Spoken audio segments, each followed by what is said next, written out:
gamit sa pagluto. Tapos, ano lang, huwag nyo siyang lagyan ng tubig.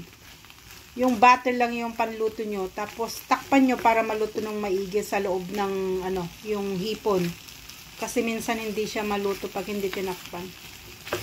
Para, safe yung pagluto nyo. Yung pagkain nyo.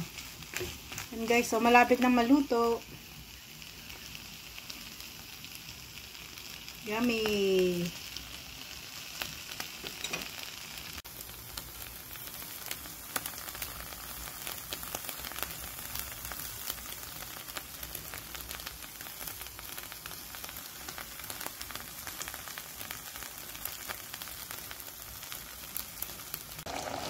Paksiw na sardines.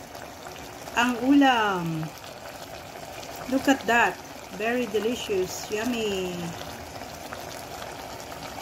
May talong, may sili, sibuyas, luya, at bawang. Asin, paminta. Sardines yan guys. Yummy.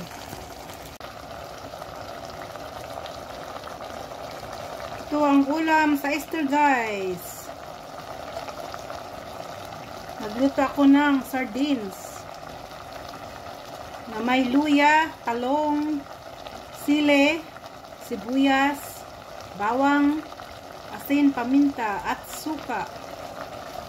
Nag-crave ako guys. Tignan nyo naman, sarap. Sarap ng ulam. Maraming makain guys pag ganito yung ulam. Puro suka lang guys. Huwag nyo lagyan ng tubig. Mas masarap. Tapos nilagyan ko siya ng talong. Para may gulay.